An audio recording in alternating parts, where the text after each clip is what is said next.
अच्छा जी, एक और हमारे पास रिक्वेस्ट आई है कि सर सीएसआर को डिस्कस कर लें।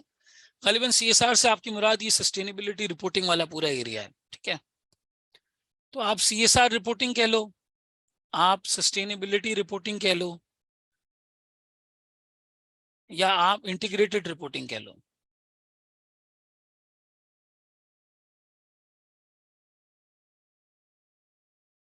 ये तीनों चीजें जो है वो एक ही एम्बिट में आती हैं, सही। इसको थोड़ा सा समझ लेते हैं, बैलेंस स्कोर कार्ड भी समझा देता हूँ, बिल्कुल सही। देखिए सीएसआर सस्टेनेबिलिटी इंटीग्रेटेड रिपोर्टिंग का क्या मतलब है। ये हमें बताता है कि भाई एक कंपनी के सस्टेनेबल होने के लिए, एंड व्हेन आई से sustainable that means long term, एक कंपनी के सस्टेनेबल होने के लिए दो तीन पर्सपेक्टिव्स हैं जो जहन में रखने होंगे। क्या पर्सपेक्टिव्स हैं वो? सर एक है इकोनॉमिक पर्सपेक्टिव, जाहिर है खाएंगे नहीं, कमाएंगे नहीं तो खाएंगे क्या। दूसरा है सोशल पर्सपेक्टिव, और तीसरा है इन्वायरमेंटल पर्सपेक्टिव। इकोनॉमिक से मुराद है आपकी प्रॉफिटेबिलिटी,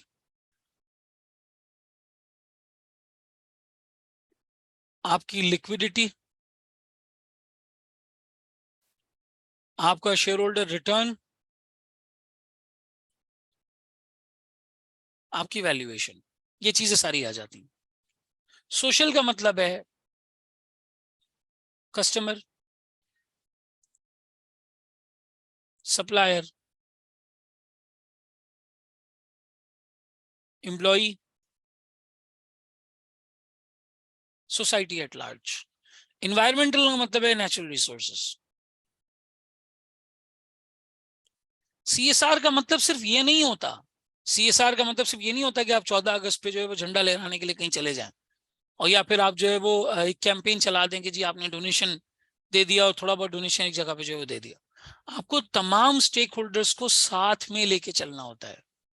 सस्टेनेबिलिटी का एक पार्ट है सीएसआर, जहां पे आप अपने एम्प्लॉइज के लिए, अपनी सोसाइटी के लिए, अपने लोगों के लिए, अपने कस्टमर्स के लिए, अपने सप्लायर्स के लिए ऐसी चीजें करते हैं जो उनके लिए फायदेमंद है, जो उनके लिए फायदेमंद है। मिसाल के तौर पे अगर एक कंपनी कोविड के दौरान मास्क प्रोवाइड करती है अपने एम्प्लॉइज को, तो वो हेल्थ केयर की तरफ ध्यान दे रही है, अपने एम्प्लॉइज की सेफ्टी सिक्योरिटी की तरफ ध्यान दे रही है। इसको आप सीएसआर कहो या नेसेसिटी कहो, एक कंपनी के लॉन्ग टर्म सस्टेनेबिलिटी के लिए ये लाजिम और मलजूम है। इंटीग्रेटेड रिपोर्टिंग ये कहती है कि भाई आपने न सिर्फ फाइनेंशियल बल्कि नॉन फाइनेंशियल चीजों की भी बात करनी है। नॉन फाइनेंशियल चीजों में क्या आ जाता है? आपका सीएसआर आ जाता है, और आपके मेजर्स आ जाते हैं for all the stakeholders. जो जो चीजें आपने इन स्टेक होल्डर्स के लिए की हैं, एंग्रो की भी आप सस्टेनेबिलिटी रिपोर्टिंग उठा के देखें। एंग्रो की सस्टेनेबिलिटी रिपोर्टिंग में लिखा होता है जी जेंडर इक्वालिटी की, हमने फैक्ट्री लगाई तो हम एम्प्लॉयमेंट लेकर आए, हमने टैक्स भरा तो हम नेशनल एक्सचेकर में इतना हमने कंट्रीब्यूट किया, हमने फलाना कोई स्पोर्ट्स की कैंपेनिंग करवाई। अभी शेल की मैं इन्वेस्टर ब्रीफिंग मीटिंग में गया हुआ था, तो शेल वाले कह रहे थे कि हमने गांव में एंटरप्रेन्योरशिप कैंपेन चलाई है, वहां के लोगों को हमने फंडिंग प्रोवाइड की है ताकि वो काम कर सके, उन्हें हमें बिजनेस में हेल्प किया है। कुछ कंपनीज होती हैं वो कहती हैं जी हमने सिलाई कढ़ाई सिखाने की कैंपेनिंग की है गाँव देहात में, ताकि वहां पे औरतें जो है वो काम कर सकें जिनके शौहरों का इंतकाल हो गया है, खुद मुख्तार हो सकें, सेल्फ डिपेंडेंट हो सकें। ये सारी चीजें यहाँ पर आती हैं, नॉन फाइनेंशियल के एम्बिट में आते हैं। जब इन तुम तीनों चीजों को मिला देते हो ना, 1, 2, 3, और जब तुम इन तीनों चीजों के बारे में रिपोर्टिंग करते हो, तो ऐसी रिपोर्टिंग को कहा जाता है ट्रिपल बॉटम लाइन रिपोर्टिंग।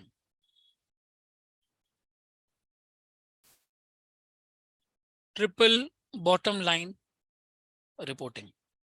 आपको एग्जाम में पूछा जा सकता है कि भाई बताएं ऑर्गेनाइजेशन ऐसा क्या करे कि इसकी फला कैटेगरी ऑफ शेयर होल्डर्स इससे खुश हो जाए, स्टेक होल्डर्स से खुश हो जाए। हो सकता है कंपनी कस्टमर के लिए कुछ गलत कर रही हो, सप्लायर के लिए कुछ गलत कर रही हो, आपको आइडेंटिफाई करना हो कि कंपनी यहाँ क्या सही करेगी कि ये वाला क्लास ऑफ स्टेक होल्डर इसके लिए जो है वो खुश हो जाएगा, ये वाला क्लास ऑफ स्टेक होल्डर जो है वो इसके लिए अच्छा महसूस करेगा। क्या इस तरीके से कंपनी यहाँ पे जो है वो करेगी, तो आपने उसे आइडेंटिफाई करना है और आइडेंटिफाई करके लिखना है। मिसाल के तौर पे अगर वो अच्छी क्वालिटी का रॉ मटेरियल नहीं इस्तेमाल करे तो ये कस्टमर के साथ ज्यादती है। अगर वो कंटेमिनेशन कर रहे हैं पानी की, पहाड़ों की, जमीन की, पोल्यूशन फैला रहे हैं, ये नेचुरल रिसोर्सेज का मसला है, अगली नस्ल को ये नहीं मिलेंगी चीजें इस्तेमाल करने के लिए। अगर वो नॉइस पोल्यूशन वगैरह फैला रहे हैं तो ये सोसाइटी के लिए बुरा कर रहे हैं।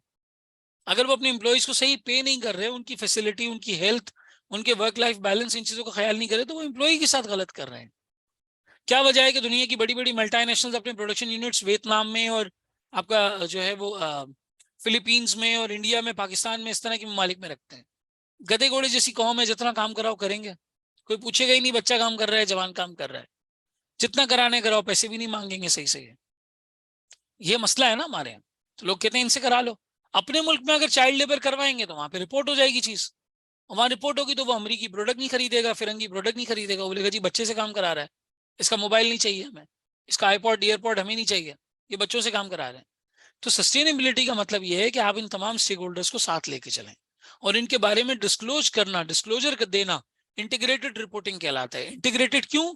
फाइनेंशियल भी है और नॉन फाइनेंशियल भी है। फाइनेंशियल भी है और नॉन फाइनेंशियल भी है। ये बेसिकली आपके पास इंटीग्रेटेड रिपोर्टिंग कहलाता है। और ये तीनों पर्सपेक्टिव्स कवर करना है, ट्रिपल बॉटम लाइन रिपोर्टिंग कहलाता है। सर एक और चीज इसके अंदर आ सकती है, रोल ऑफ अकाउंटेंट्स। अगर उसने हमसे ये पूछ लिया कि बीइंग अ चार्टर्ड अकाउंटेंट, आप इस कंपनी के फाइनेंस मैनेजर हैं, आप इस कंपनी के फाइनेंस डायरेक्टर हैं, आप कैसे इस चीजों को जो है वो बेहतर कर सकते हैं, इस तमाम चीज को जो है वो सही कर सकते हैं, being a finance director, being a finance manager, आप कैसे कर सकते हैं? तो ये रोल ऑफ अकाउंटेंट वाली बात आ गई। सही है। अब आपसे ये सवाल हो सकता है यहाँ पे कि एक मिनट, रिकॉर्डिंग ऑन होगी।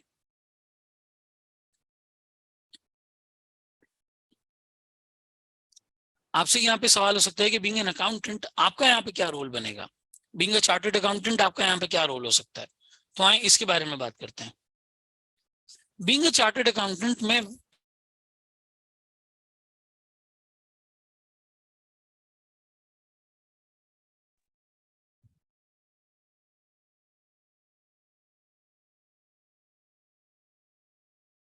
चले बीइंग अ चार्टर्ड अकाउंटेंट में तीन में से एक पोजीशन में हो सकता हूँ। या तो आप लीडरशिप की पोजीशन पे हैं, यानी कि आप या तो बीओडी का पार्ट हैं, या आप सीएफओ हैं, या आप सीईओ हैं। ठीक है, एक पोजीशन ये हो सकती है। एट द सेम टाइम दूसरी बात यहाँ पे ये हो सकती है कि आप मैनेजरियल पोजीशन पे हैं, ऑपरेशंस, आप कंपनी के ऑपरेशंस देखते हैं, या फिर आप रिपोर्टिंग देखते हैं। तीसरा ये हो सकता है कि आप यहाँ पे रिपोर्टिंग देखते हैं,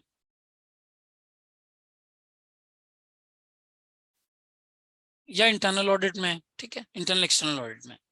अगर आप लीडरशिप पोजीशन पे हैं तो आप ऐसे बिजनेस केसेस लेकर आए, ऐसे प्रपोजल्स और आइडियाज लेकर आए कि जो प्रपोजल्स और आइडियाज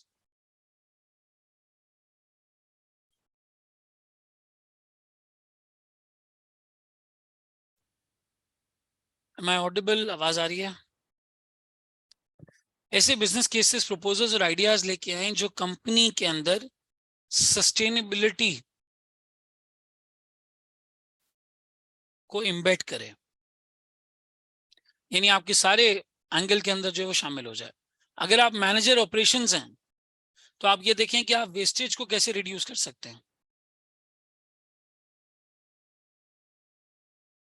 आप वेस्टेज को कैसे रिड्यूस कर सकते हैं, आप at the same time recycling को किस तरह प्रमोट कर सकते हैं,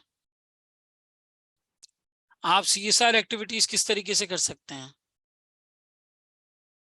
आप वेलबींग के लिए, सेफ्टी के लिए, इस तरह की चीजों के लिए क्या मेजर्स ले सकते हैं। और अगर आप रिपोर्टिंग में हैं या ऑडिट में हैं तो इसको प्रॉपरली डिस्क्लोज किस तरीके से किया जाएगा, डिस्क्लोज कैसे किया जाएगा, इसका ऑडिट किस तरीके से किया जाएगा, कम्युनिकेशन को ट्रांसपेरेंट किस तरीके से बनाया जाएगा, कम्युनिकेशन में ट्रांसपेरेंसी किस तरीके से जो है वो लाई जाएगी, किस तरह से लाई जाएगी। ये बहरहाल पूरा एक चार्टर्ड अकाउंटेंट का रोल होता है, being in all the three positions. अगर आप लीडरशिप में हैं तो कंपनी के कॉर्पोरेट लेवल स्ट्रैटेजी पे, कॉर्पोरेट लेवल स्ट्रैटेजी में सस्टेनेबिलिटी के फैक्टर्स को एम्बेड करें, बिजनेस केसेस, प्रपोजल्स, आइडियाज ऐसे लेके आए जिसमें सस्टेनेबिलिटी एम्बेड हो। जिसमें सारे स्टेक होल्डर्स का ख्याल रखा जाए। अगर आप मैनेजर हैं तो मैनेजर ऑपरेशंस, रिसाइकल, वेस्टेज, इन सब चीज़ों की तरफ जो है वो ख्याल करें। अगर आप रिपोर्टिंग या ऑडिट में तो आप इन चीज़ों की तरफ जो है वो ख्याल करें कि वो डिस्क्लोज प्रॉपर्ली हो रही है, कम्युनिकेशन प्रॉपर्ली हो रही है, ट्रांसपेरेंसी आ रही है पूरी चीज़ के अंदर। जब ये तमाम चीज़ें कंपनी अचीव कर लेगी तो कंपनी लॉन्ग टर्म में एक सस्टेनेबल ऑर्गेनाइजेशन बन जाएगी।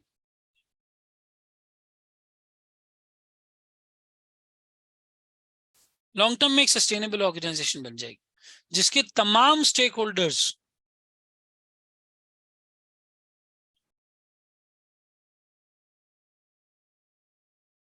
will be with the organization।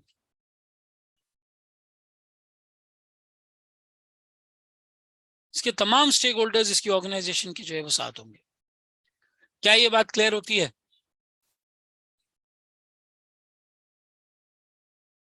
CSR, sustainability, integrated reporting, ये चीज समझ आती है। आपने बीइंग एन अकाउंटेंट ये देखना है कि आप क्या चीज कर सकते हैं। आपने इंजीनियर की तरह नहीं सोचना, आपने कोई ऐसे इंसान की तरह नहीं सोचना जो आपकी कैपेबिलिटी नहीं है। आपने अकाउंटेंट के तौर पे सोचना है कि आप किस तरीके से कर सकते हैं।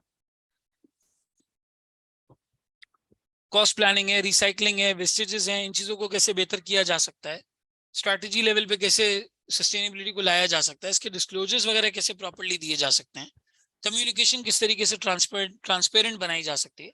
ये वाली सारी चीजें आपने यहाँ पे जो है वो इवेल्युएट करनी है। किसी का कोई सवाल इसके हवाले से? Anything you would like to ask regarding sustainability reporting, integrated reporting, triple bottom line reporting, कोई भी चीज? अगर क्लियर हो गया तो यस लिख दें, फिर हम अगले सेगमेंट की तरफ आगे बढ़ जाएंगे।